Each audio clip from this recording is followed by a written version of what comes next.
Hello guys, সবাইকে welcome আবার নতুন একটি মিনি ব্লগে। আশা করি তোমরা সবাই ভালো আছো। আর আমাকে দেখে নিশ্চয়ই বুঝতেই পারছো আমি পুজোর আগেই নিজের রূপচর্চা করতে ব্যস্ত। কারণ হাতে গোনা মাত্র আর কয়েকটা দিন, বাঙালির উৎসব, বাঙালির ভালোবাসা, বাঙালির ইমোশন, আমাদের দুর্গোৎসব, যেটার অপেক্ষায় আমরা 1 বছর ধরে বসে থাকি। তো সেই পুজোর জন্য নিজেকে সুন্দর করে না তুললে কি চলে বলো? তাই চলে গিয়েছিলাম পার্লারে সুন্দর একটা কার্ড দিতে, যেটাতে আমাকে একদম বারবি ডলের মতন লাগবে দেখতে। আশা করি তোমাদের সবার পছন্দ হবে এর হেয়ার কাটটা, কারণ এটা ভীষণই ট্রেন্ডিংয়ে চলছে। তো প্রথম লুকটাই দেখো, সামনের কি কিউট লাগছে তাই না? এমনি এমনি কি আর বলেছি যে আমাকে বারবি ডলের মতন লাগবে? তোমরা নিজেরাই বলো।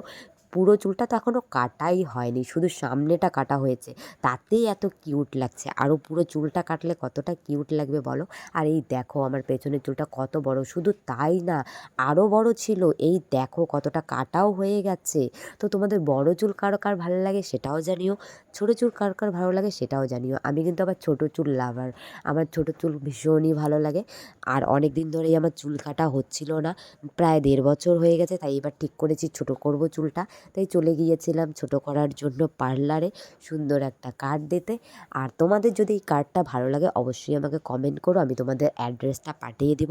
তো আমার চুল কাটা প্রায় কমপ্লিট, এখন সেট আপ পর্ব চলছে সুন্দর করে। তো দেখতেই পাচ্ছ কতটা যত্ন করে আমার চুলটাকে সেট আপ করা হচ্ছে, যেন সুন্দর একটা লুক আসে আর চুলটা দেখতেও ভীষণ ভালো লাগে। তো তোমাদের এই চুল কাটটা কার কার পছন্দ হলো দেখো, আর কমেন্ট করে জানিও। তো আমার তো ভীষণই পছন্দ হয়েছে। এই দেখো আমার ফাইনাল লুক, জাস্ট ওয়াও। তো চলো আজকের জন্য টাটা, দেখা হবে আবার নেক্সট ভিডিওতে।